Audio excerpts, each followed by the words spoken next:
Prince returns. Ravenscar, near St. Austell, southern Cornwall, April 1831. Corinne threw her arms around him, hugged him close, and breathed him in.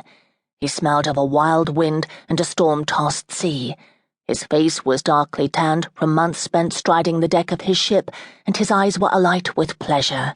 He looked fit and healthy and splendidly male. Her son. She'd thought of him every single day he'd been gone, save at his letters, most arriving each and every week, and she'd worried, but he hadn't wanted her to come to Genoa, where he'd lived. Too dangerous, he'd written. She stepped back, her hand still clutching his arms. "At last you're home, dearest. 3 years, Julian, 3 whole years. But now you're here safe and sound. Come and sit down, and I will serve you tea just as you like it, a tiny squirt of lemon, nothing more. Oh dear, you haven't changed, have you?" "Not about how I like my tea, no I haven't." Julian lightly laid his palm on his mother's soft cheek. She looked not a day older than she had when he'd left on that miserable, stormy Tuesday, only 2 days after Lily's funeral. Her eyes and hair were nearly as dark as his, but unlike him, her complexion was fair.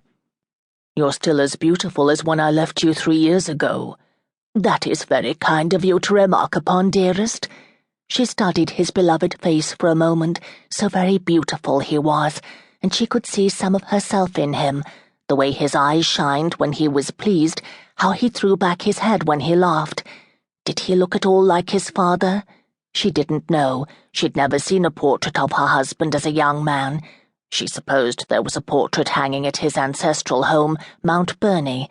She'd sometimes wondered if the father had resembled the son when he'd been young, if he'd had Julian's habit of tilting his head when he listened, if he'd usually thought before he spoke, if he'd been as beautiful as his son. Such a pity Julian's father had been old, white-haired, but never stooped. No, the old Duke had stood straight as a sapling until his death, and he'd had most of his own teeth when he'd breathed his last breath. 3 years, Julian," she said again. "I hope you have recovered from your grief, hung in the air unspoken.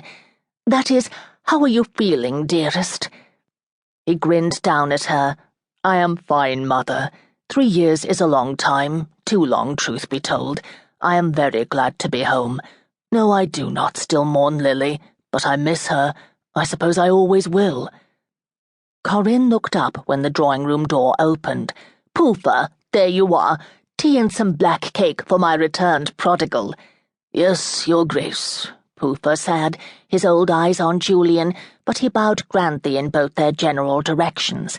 He gave another wide grin to Julian, so happy he was to see him at last. "Ah, Prince, I was remarking to Mrs. Trebah that you looked as grand a gentleman as ever the sternest critic could demand. She agrees, though she only saw the veriest glimpse of you." "Thank you, Poofer." Julian's earliest memory of the Ravenscar butler was from his 3rd year of life.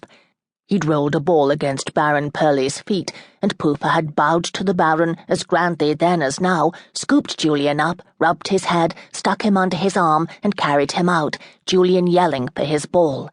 Poofer had little hair now, only a white tonsure circling his head.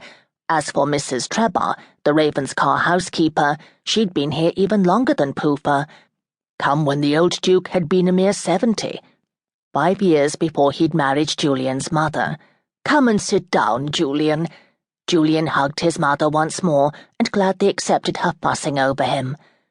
She gently slipped a thick blue satin pillow behind his back, positioned the hassock directly in front of his wing chair, and even lifted his booted feet. He was laughing. "Enough, Mom. I am not used to being so spoiled. I am your mother. I will spoil you as much as I like. Now, while we wait for Poofer to bring in sustenance, I will tell you we must leave for London very soon." He looked at her blankly. "London? But I just came from London." "You went to London already?" "Well, yes. I had business with Harlan." "Ah, well, Mr. Whittaker and business, that is very different. No, dearest, I mean London, as in the season. You did turn 32 last month, although you were not here to celebrate your birthday, and in my disappointment I downed an entire bottle of champagne."